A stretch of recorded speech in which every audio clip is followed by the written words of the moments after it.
Greetings to you and thanks for joining us on yet another edition of the Grand Interview on PRC TV. Today we're meeting with one of Cameroon's greatest entrepreneurs and intellectuals. He's a 5-time winner of the Fulbright Scholars Program in the United States of America and founder of the ICT University based here in Cameroon. Good day, Prof Victor. I am highly honored to be on this show at the presidency. And we are honored having you here as well. Now, you're a dedicated philanthropist, best known as a Bird Distinguished Professor. And last year, he signed with the First Lady's Program, Social Vaccine Against the HIV/AIDS in Cameroon, a memorandum of understanding under the banner of the ICT University. We'll be discussing with him his role in that project, his different accomplishments in Cameroon in the domain of philanthropy, but also in entrepreneurship, as well as the fight against cybercrime in Cameroon. Thank you. You're watching the Grand Interview on PRC TV. I'm Kingsley Nche. And of course, in the course of this interview, we'll be joined by my colleague Lekine Manfred from Studio 2 live with us to ask a few questions to Prof Victor Mbarika before we roll on with the interview. Just stay tuned. We'll be right back after the jingle.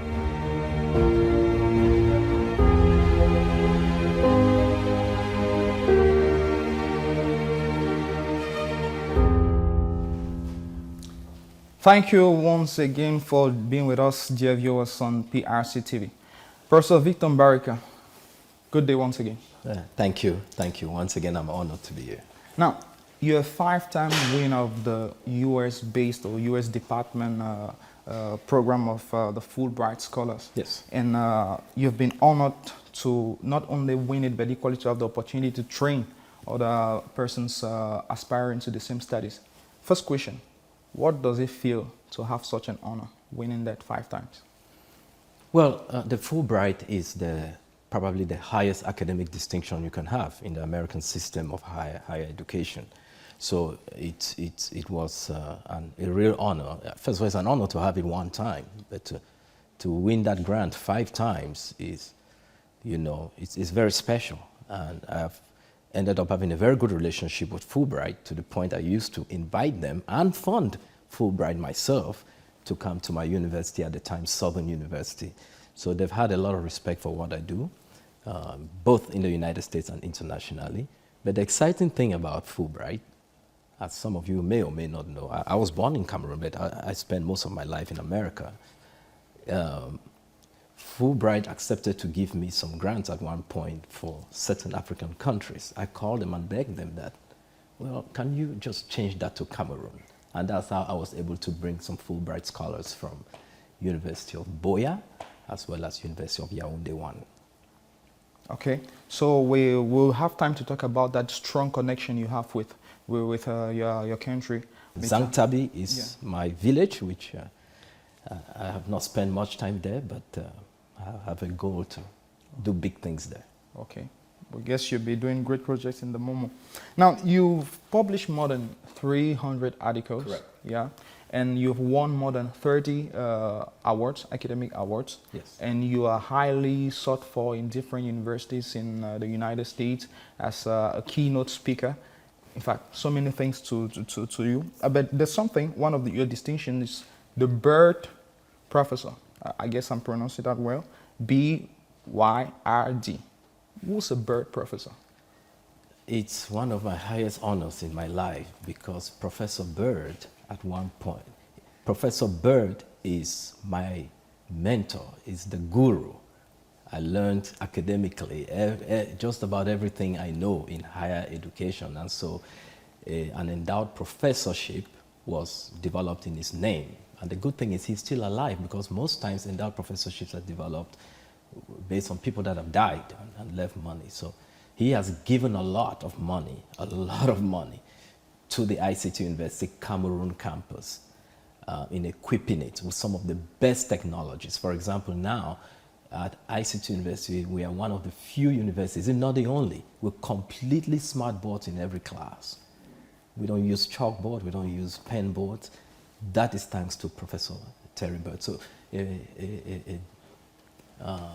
an endowed professorship. Unfortunately, I don't know how to translate that in Cameroon terms because in the British and French academic things, they don't really know endowed professorships. It's something that I'm trying to bring out here.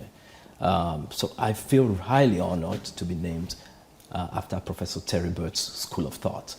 And that is how that distinguished endowed professorship was given to me. So if I can break it down, it's a little bit like Prof Mbarika here in Cameroon, due to his outstanding performances in the academic field, could one day have the opportunity to endow other persons according to his lineage in the academic domain? You know, but I will not do it myself. I've made a conscious decision. I've named buildings that I own after other people, after President Obasanjo, after my father, George Mbarika, after Professor Jean-Emmanuel Pondi. I've named buildings that I have put up after other people. I've named professorships after other people. But I've decided in my lifetime, if those that I have trained, which are many, decide to name a professorship after me, I'll take it. But I'll never name anything after myself. Okay. Now, we'll be coming back to you to discuss all of this and those accomplishments and everything you're doing in Cameroon. But before that, I'll bring in Lekine Manfred live from Studio 2 to ask a few questions concerning the ICT University and, of course, some of your distinguished works as a Stalin scholar in various universities. Hello, Lekine Manfred, are you getting us?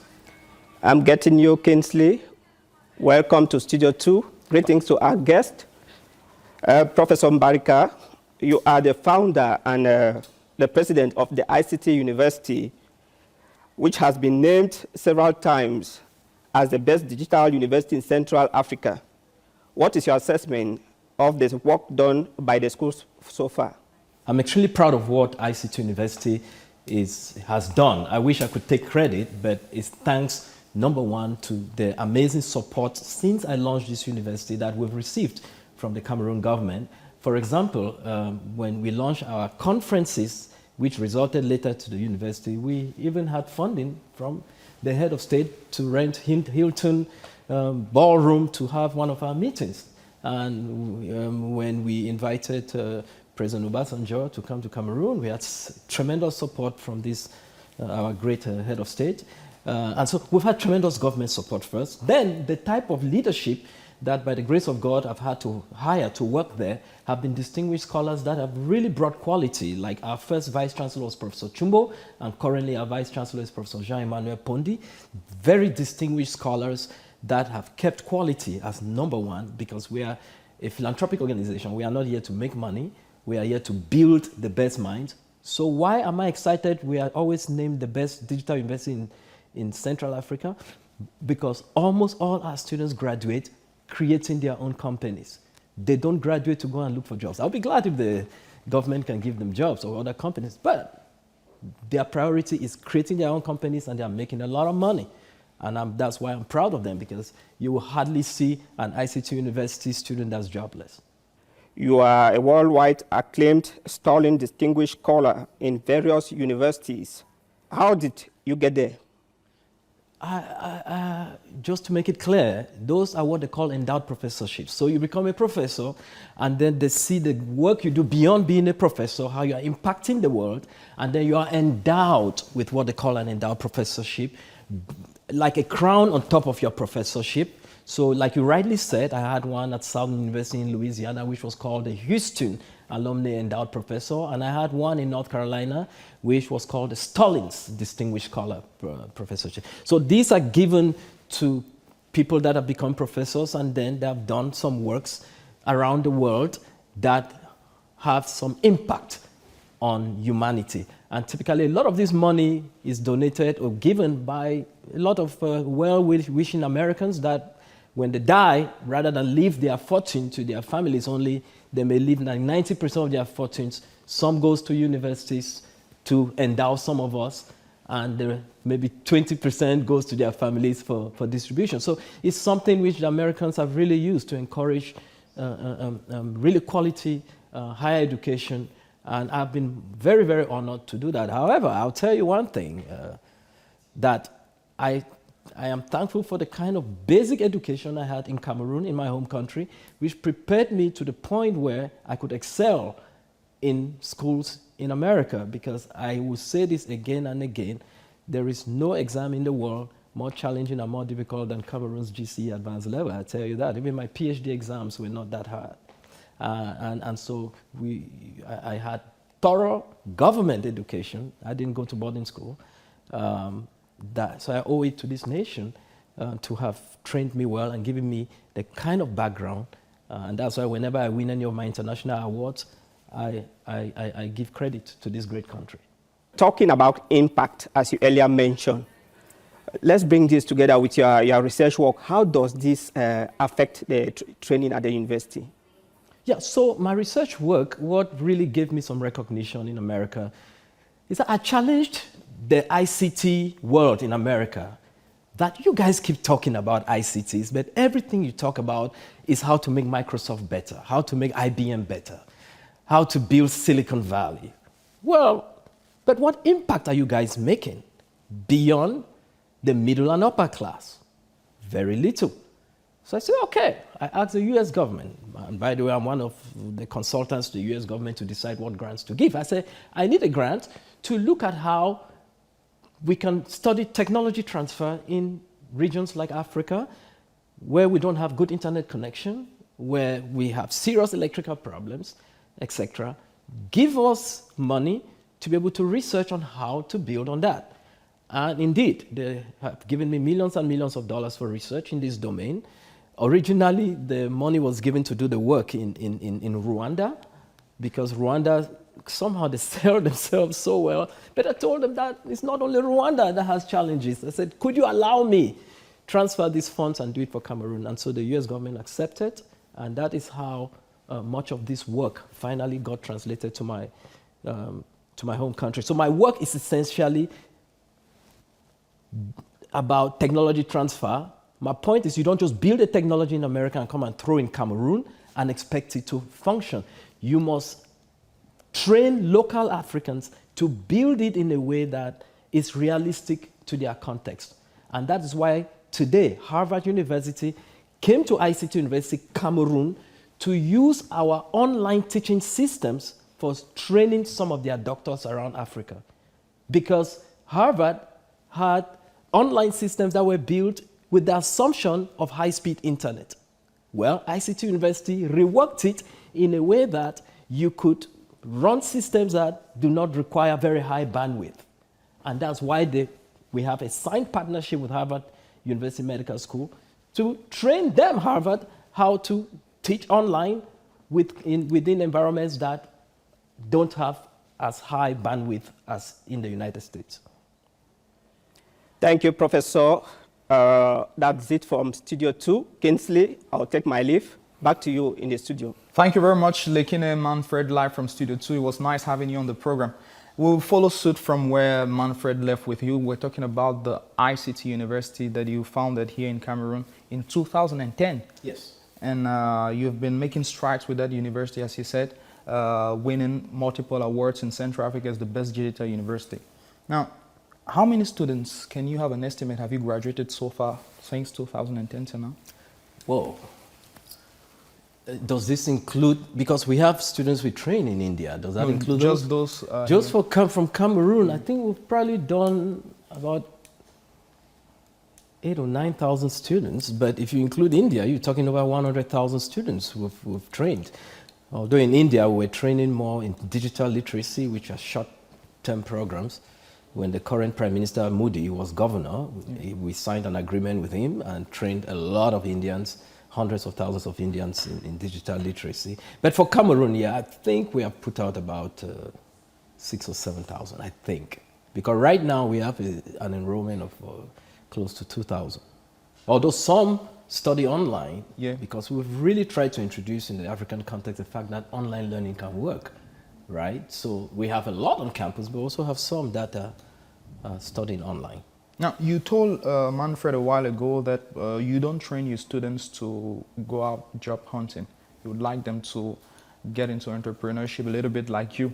Now, with this large number of students, I mean extremely large number of students, both here in Cameroon, in India, and in different parts of the world, how feasible is it for every one of them to either get their own enterprise when we know financing is tough, or get a job? Well, it would be wrong for me to even say that all of them do, but I would say most of them do create their own businesses. And some of them start with small ways of earning money, right? I'll give you an example. You'll be shocked to know that we have students right here at ICT University in Cameroon building and maintaining websites of professors in America. I have had several professors contact me and say, wow, those your students are doing well. But they're doing it from Cameroon. They're doing it at a distance. And they may make even just $500 a month. But think about it. If they do 10 of such projects, which is very easy to get, you're talking $5,000 a month that a young person is getting right here from ICT University Cameroon. That's equivalent to, I think, like 3 million francs a month. I mean, there are many civil servants that don't earn 3 million a month in Cameroon. But these are boys that are between 16 and 21. They are making that money online. So we have several, so they'll take that and they invest and they keep making their businesses bigger and bigger to the point they don't have to depend on the smaller contracts. And so many of them are doing very, very well, not just in Cameroon, but internationally. And we are so proud of them. So you are very correct. We do not train our students to prepare them to work for anybody, not even for the government, not even for the biggest enterprises. We train our students to create jobs to support the government of Cameroon, to lessen the burden of the Minister of Labor, for example, from looking for jobs for young people. That is what ICT University is doing. Now, I understand that the spirit of entrepreneurship was instilled into you by your father. It is. While he was a government worker, he had a Yes. publishing company. Yes. Yeah, and from there you decided that you walk in that step. But can you is there any other reason why you're so, should I say, staunch on that point of not wanting people to go job hunting, but to be into entrepreneurship? And you even say you don't like when professors are limited to only the academics. You want them to go into entrepreneurship. Is there any other reason? Oh my goodness, that's an amazing question. See, I learned entrepreneurship from my dad. He was working with he had gone on a scholarship by the Cameroon government through the Queen of England to learn printing. Came back, worked in Boya, where I was born, in the printing press in Boya, and at the age of 2, we came to Yaoundé, and he worked with the post office printing press as the director there. So at the same time, he had his only small business on the corner. Now, I don't know if that was against government rules. I may be reporting my father. But I saw him doing his own printing press and then also working for the government. And he made way more money having his own printing business than he made working for the government, which was normal. And he was a card for the government, right? And I believe his salary was like 300,000 a month, but he could make from printing millions and millions every month. So I learned that from him, and he still did his job with the government very well. He would go to work 9 to 5, and then in the evening, he works in his printing press. So I learned that from him. Now, when I became a professor, I noticed something very interesting.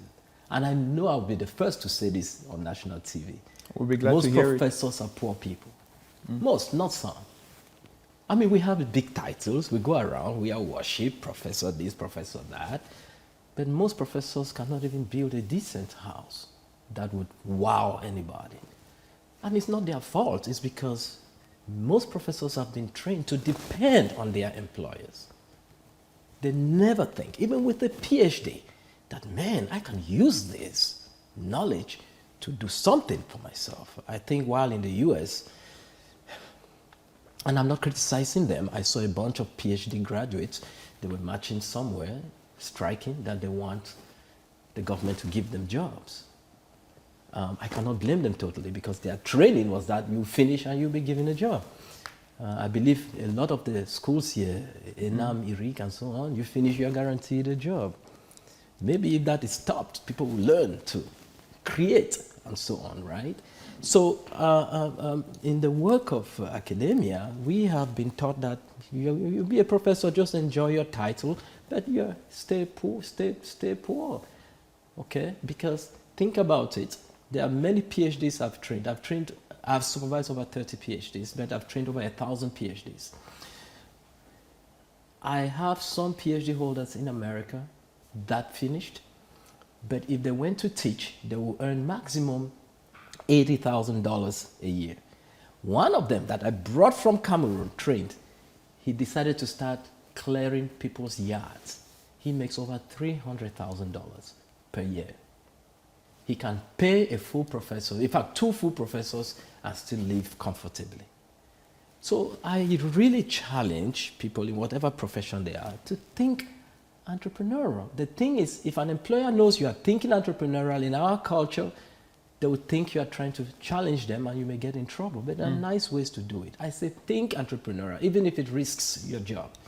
People have to think. I was so excited yesterday because I want to do a project at university in collaboration with University of Eboloa. I was with the Vice Chancellor there. And he said that now the government has allowed that business enterprises should be created within universities. I'm like, this is the best thing I have heard. My goodness, universities, state universities should be run as a business, and people that bring in money should have a commission, you know. And you will see as this works, which will, because we will be doing a collaboration with them in agricultural transformation in the southern regions. And it's going to bring a lot of money. So these are the things that excite me, because no government in the world has all the money to fund the universities for all the good things they want to do. They must be entrepreneurial in their thinking in order to really be big. Harvard University is a business. Okay. Yeah. Okay. Now, so we get the reason why you're so bent on making people think entrepreneurship. Now, at the ICT University, how do you train this, you guys? I mean, what do you perhaps will benefit from your secret you give them so that they'll be able to go out and get their enterprises going and their jobs themselves? From year one, you take an entrepreneurship hands-on training course where you start designing your business from year one. And by the time you are graduating in year 3 or 4, you are presenting that business as part of your final project. We don't do where a lecturer just comes and pockets their hands and dictates notes or gives polycops. In fact, if a lecturer gives a polycop out at ICT University, they are fired on the spot. I have told them that many times. I don't care. You can go to the Minister of Labor and report me. I will explain to the Minister of Labor why I took that decision. You cannot pocket your hands and be dictating notes and giving out polycops in class. You should train students hands-on how to do things, because that's what, when they finish, they should be able to create their own businesses. So from year one, we hire expert entrepreneurs to train them on projects that they start working on. So year 1, year 2, year 3, year 4. By year 4, they are just presenting what business they have started, or some may be presenting a product they have created that now they will market. But we don't go with this whole thing of, by year 4, you are writing this difficult exam to prove that you can cram and come and write. No, don't get me wrong, we have the exams. But to tell you the truth, and I'll say this on TV, we do those exams just because we want to make probably the Ministry of Higher Education happy, right?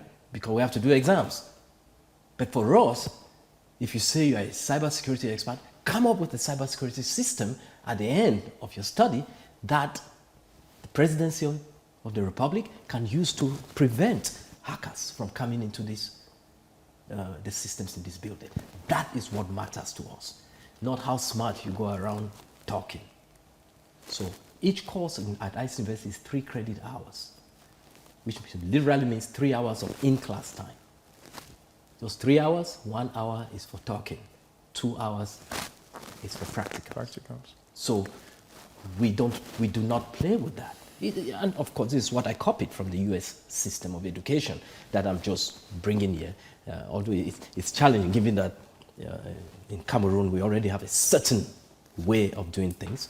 But I am so thankful that the Minister of Higher Education allowed me that freedom to be able to bring this, which is a little different from what obtains out here. Because a difficult person would have been like, no, you must do this the way we teach literature, the way we teach modern letters. So this is IT.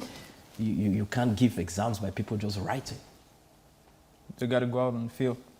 Now, there's something that happened recently. Cameroon was honored in China during the Huawei ICT competition. I'm sure you must have followed that. Right. 5 Cameroonians who got the overall second prize after competing against more than 100 people during that competition. I mean, that must have gladdened your heart. Absolutely.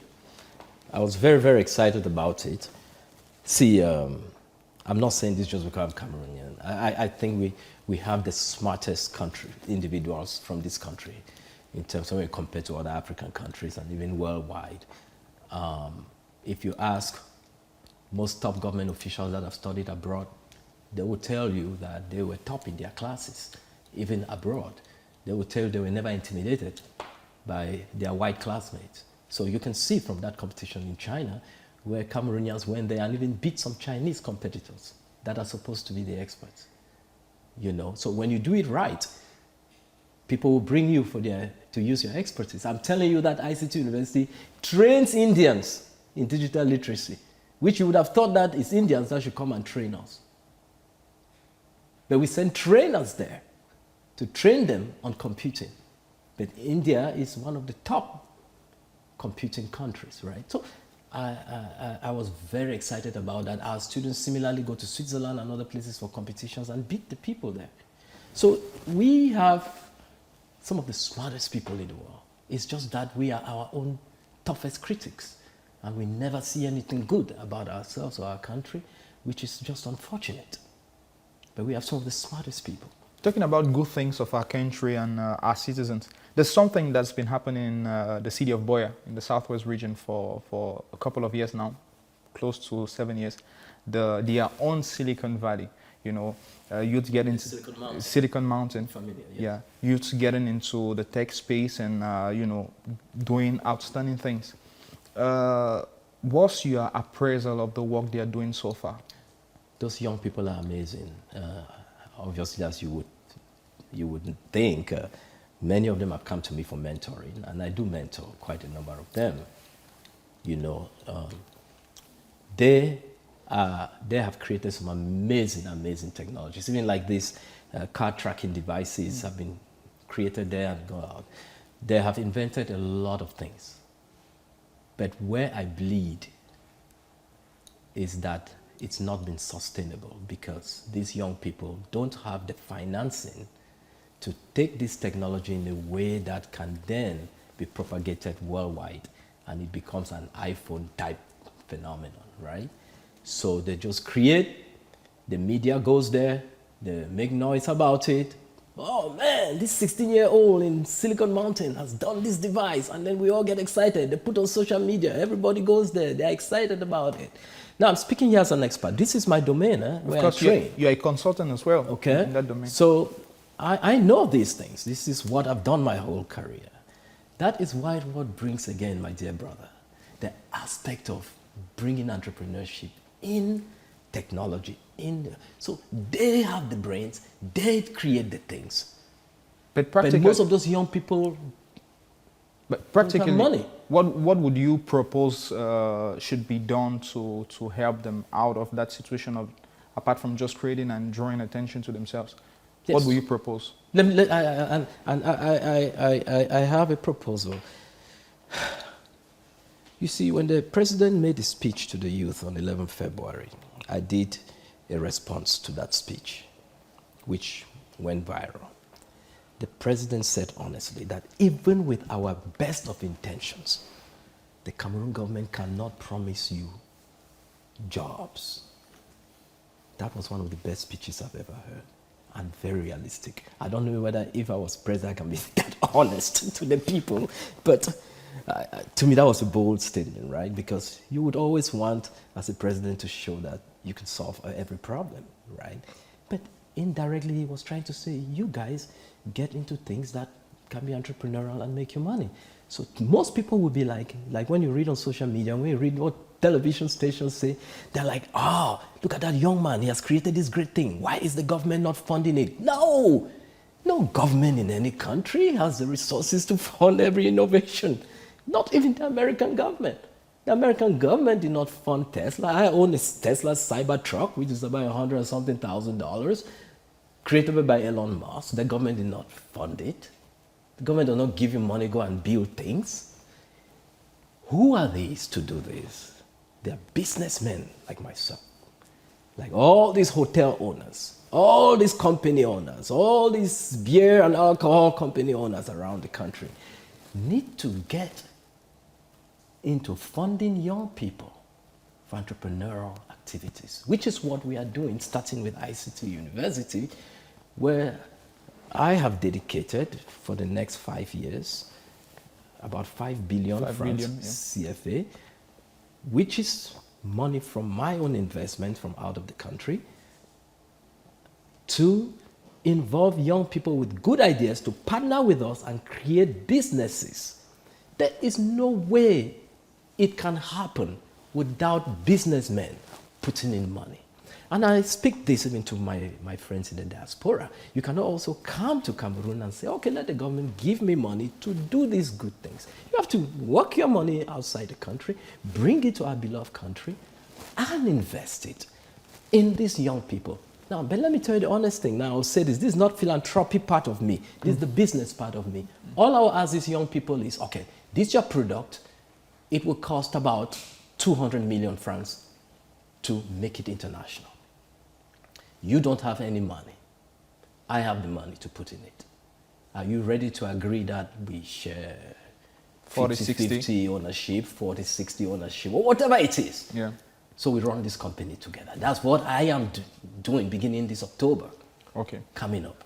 We'll have wait, let me finish. I want to add this because I know in our context, people will say, oh, it's somebody with some money that wants to take advantage of the brains of young people. If another person wants to do it and have their money to do it, they should do it. But I think it's fair game. Why should I put my money in just for nothing?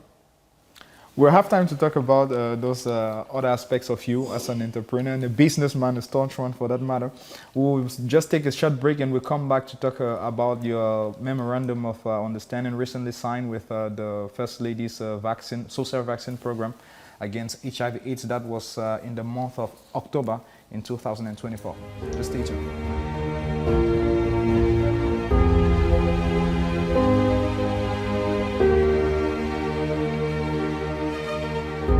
Good day once again, dear viewers. If you're just joining us, you're watching the Grande interview on PRC TV, and we're with Prof Victor Mbarika, who is a distinguished Cameroonian scholar based in the United States and carrying out various activities here in Cameroon. Now, Prof Victor, on the 15th of October 2024, you signed a partnership with the First Lady's vaccine program to fight against HIV/AIDS. What motivated you to sign that partnership? You see, unfortunately, when you look at many governments around the world, when the First Lady is involved, there are a lot of issues about, okay, let the First Lady have an agenda to help the country in general, which is fine. But our First Lady has done an amazing thing. She consistently targets the least advantaged, which I've seen her carrying some babies in her hand that I tell you, I would be cold to carry them. So because of her dedication to the least, and I'm not talking about the less advantage, the least advantage I could not reach out. We were contacted and told about the project, and I'm like, wow, they have all these multimedia centers that need to be built around the country.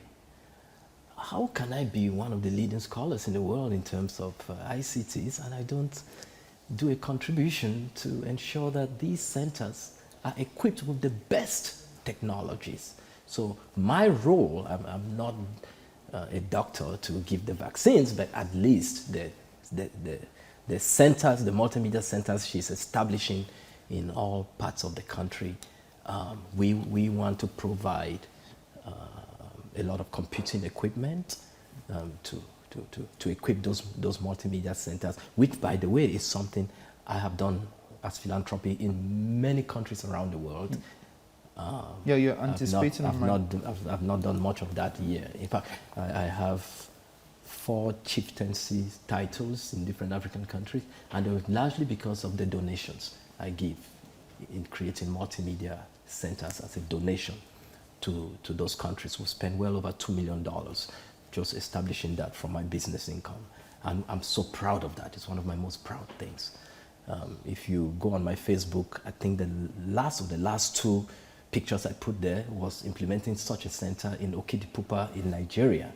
And two of the young girls that were to use the lab, they just came behind me and took a selfie, and I was in tears because this is what we are supposed to do, help reach out to those that cannot. So the First Lady's social vaccine program, which includes the building of multimedia centers to coordinate this, is an amazing initiative, and all we could do is contribute to it. And we, in fact, as we speak, we have a container with some of this equipment on the way to Cameroon now for that project. Yeah, of course. You mentioned the centers. We learned there are 29 of them. Yes. 29 of those centers across the country, and 22 of those centers will have to be using fast internet optic fiber. I guess that's one of the reasons why you were sought for. Yes, yes, but there's a challenge with that because let's be realistic. Optic fiber is not delivered the promise it has. So I am still trying to convince and work with some members of government, I don't need to call names here, to really see if we could implement more of a satellite approach to be able to ensure real connectivity. Something like Starlink? Something like Starlink, but I know that some people are not in favor of Starlink, but I plead with this. I don't have a commission from Starlink. I can say this on TV. Even if it's not Starlink, something, VSAT, something, to be able to ensure that those centers are constant with internet. Optical fiber has not delivered the promise because it's not fully dependent on Cameroon, as you know, it's undersea cable. Anything that happens at a certain point affects our connectivity. So even the government of Cameroon does not have full control over that. So anything that you're talking thousands of miles of connection coming to your country, always have a plan B. I'm speaking this from the point of view of an ICT expert, okay? So I really think we should start thinking of the satellite option, which is what I'm working with the team that is coordinating the First Ladies program to look into that. I'm really interested. I would like you to tell us. You present yourself not only as an intellectual, but one who is deeply into business. Now, what's the nature of this partnership with the First Ladies program? Did you come in, give us more details on that. How is the partnership working out? No, this one is just on our philanthropic side. Okay. This has to do with the ICT University Foundation, and I want to make that distinction because some people went and criticized us on the media saying that our university is a foundation. We have the ICT University Foundation USA, which is focused on providing computing equipment, social service equipment to countries in the developing world, with our priority being Cameroon. This is what is providing the funding for the program with the First Lady. That's how we are coming in. We are really coming in as a funding organ. In the last 1 year, when they have certain trips, we provide finances. We have been doing this. We are not talking about something we plan to. We have already started providing finances to support some travels and hotels and things like that. Then we are also providing or buying and bringing the computing equipment needed for the social vaccine program. Okay. That is how we come in. That is the level of the scope of our involvement in that. Now, I know this is not much of your field medically, but in 2022, Cameroon had an estimated 480,232 people living with HIV, and about 9,905 of them contracted the disease that very year. You have the impression that with all that is being done, there is a progression towards eradicating the disease away from Cameroon, especially with the First Lady's initiatives? Oh, by the way, I am very much involved in the medical field. I'm one of the leading persons working on telemedicine. Telemedicine, yeah. You know, so I am. I'm not a medical doctor, but I'm working very, very closely with folks in the medical field. That's why we want to bring the leading telemedicine hospital and teaching hospital in Cameroon eventually. We already bought the land. That's my contribution to the Northwest region where I come from, but you know what has been happening there. It's delayed me 6 years for that project, and the money was already in the bank for it, you know, but I would do it, you know. But yeah, HIV has been a major problem, even so for some of us that do a lot of work in countries like Kenya and Uganda. It wiped out entire villages. But I really truly believe the social vaccine program has tremendously contributed in reducing this, if anything, bringing awareness to these young people so they know how to control themselves in whatever activities they are doing sexually and things like that. It has, and it continues to. And all we can do is lend our support in the technology side of things, where they will have access to advice on things to do with controlling or managing HIV/AIDS, prevention of HIV/AIDS, and so on, because all new information keeps coming. You need these computer centers to keep the locals, the villagers, or the people in the area aware of what are the modern things. It's part of the surveillance system as well? Absolutely. Okay. Absolutely. Education in this domain. Education is not just about going to get degrees, but for them to be educated, it will not save everybody. But you know what? If it saves 20% of the young people, I think the First Lady's social vaccine program has succeeded. Now, we're dealing with this last part of the interview with most of your projects. You're equally in the fight against cybercrime. Yes. In sub-Saharan Africa. That scope, isn't it too large for you?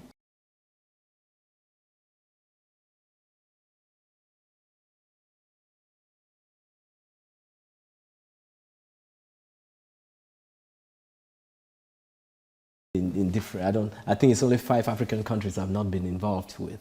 So that's why we usually use sub-Saharan Africa, because our activities and our works, our conferences, our trainings, our students are all over Africa. The deans for the IT department at Makerere University in Uganda are graduates from ICT University Cameroon. You know, so we have an impact in Namibia.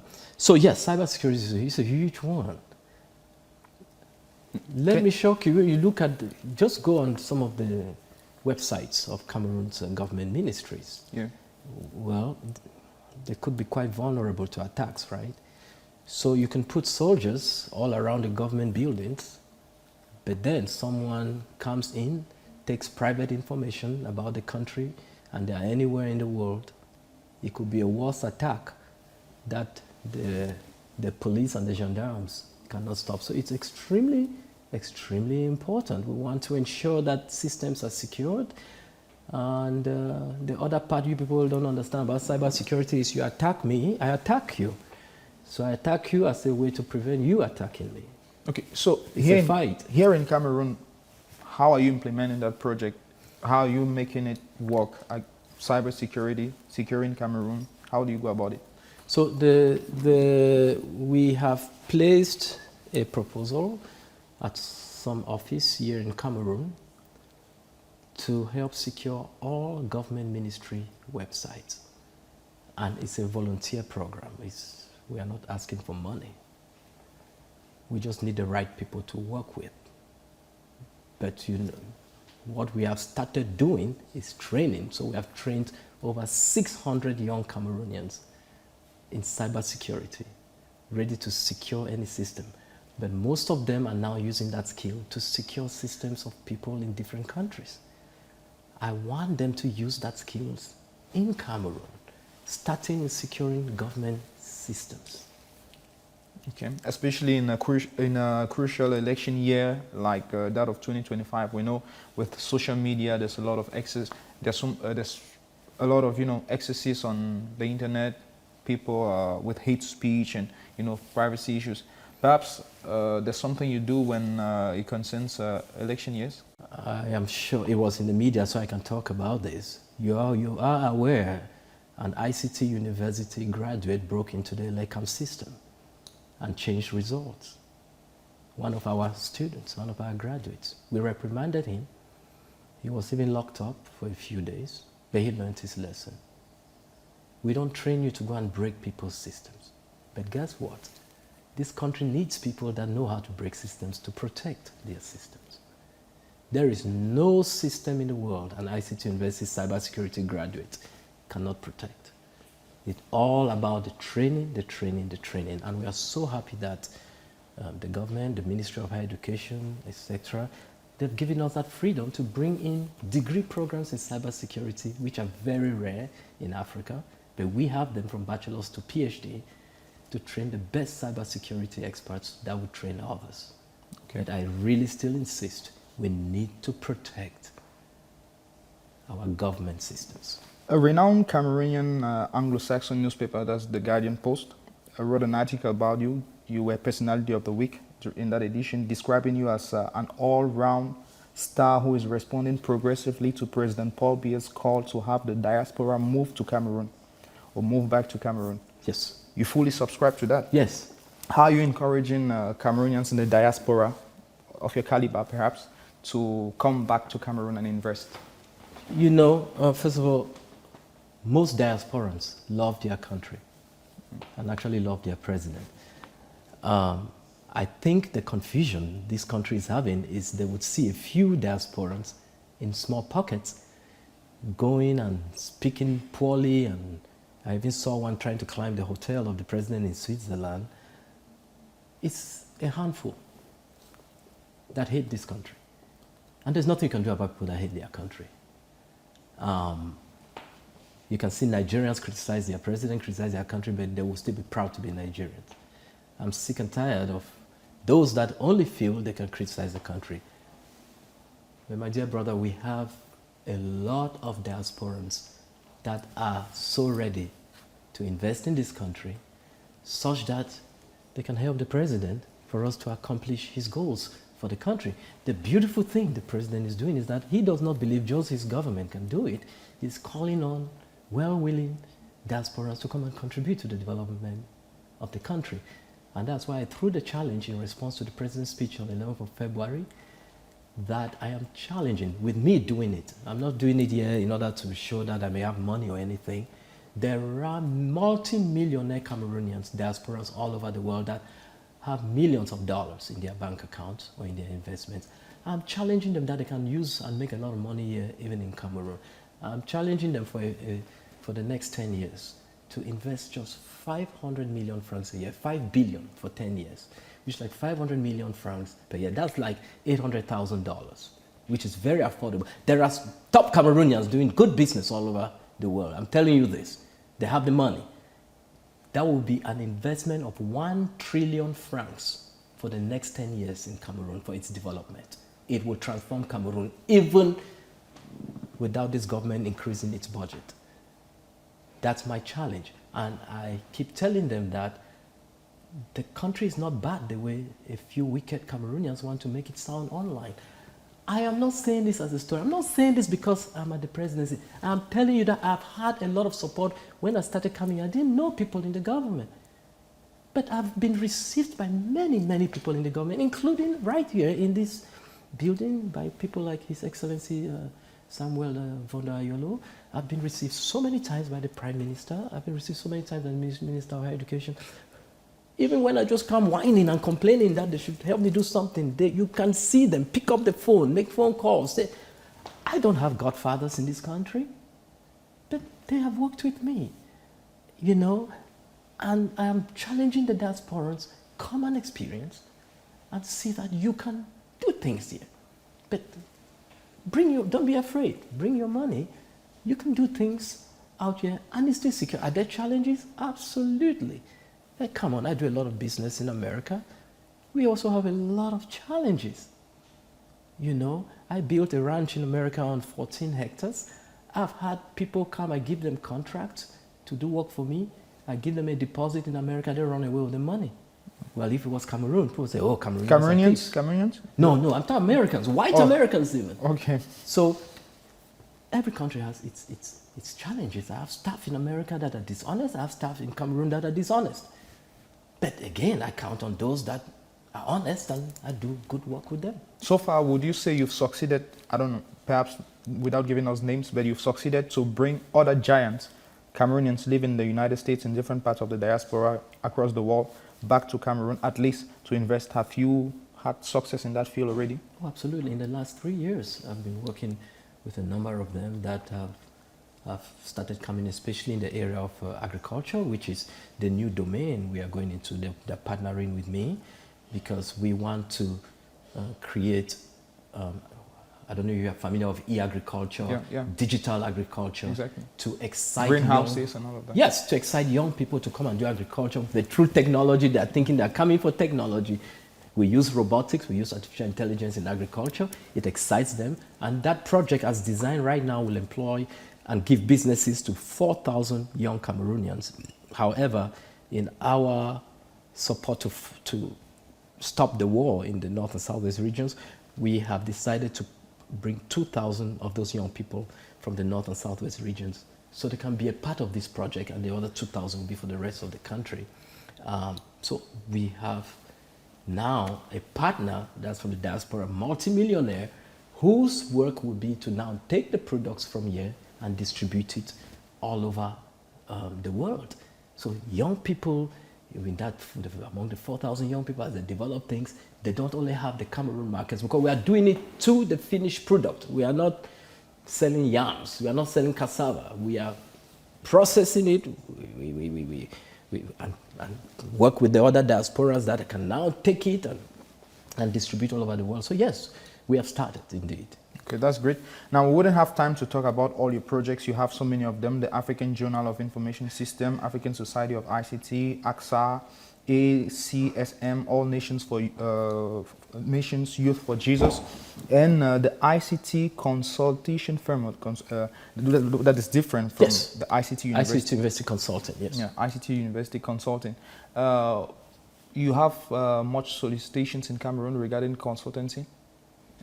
We don't do as much consultancies in Cameroon. Much of what we do in Cameroon has been largely academic and university work, but we do a lot of IT implementation in many developing nations. For example, we've equipped a lot of universities in developing nations to have e-learning facilities where their courses can be put online, because university space is becoming so small for many countries. So some of their students can be purely online. So we have equipped and launched many, many university programs online for them, and they pay us for that. That is largely the number one business I do as a businessman. Okay. Who knows? I may do it in Cameroon too one day. Okay, now we are moving out.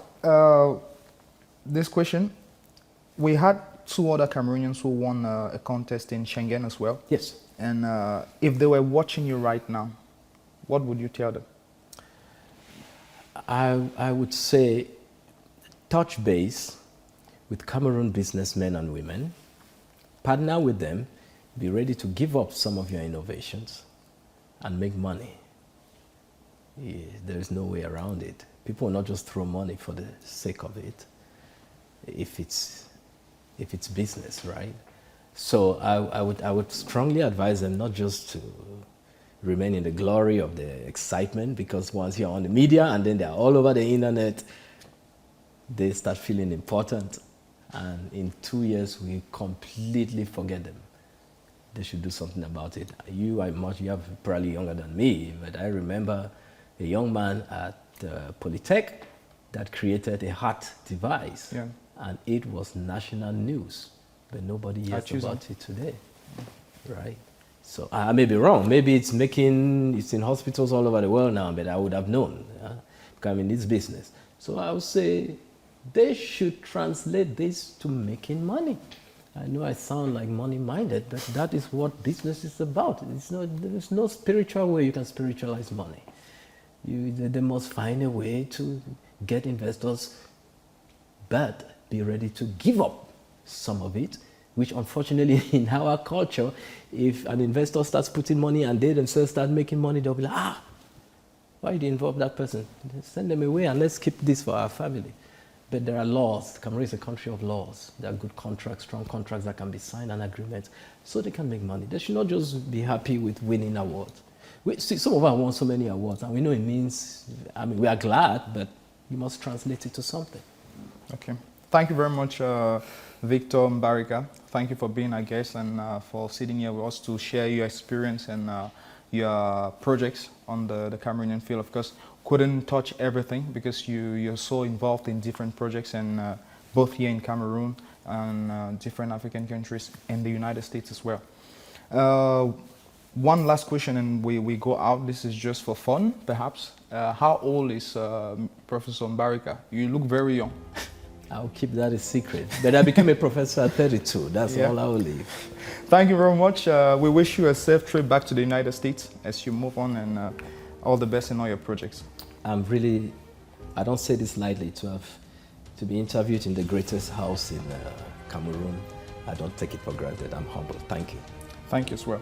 Well, dear viewers, that was it for the Grand interview this time around with Professor Victor Mbarika, all the way from the United States, based here sometimes in Cameroon to implement different projects in the field of medicine, agriculture, and ICT. We hope you enjoyed the interview. Stay tuned to PRC TV for all the programs will be coming up. We'll see you next time. Bye.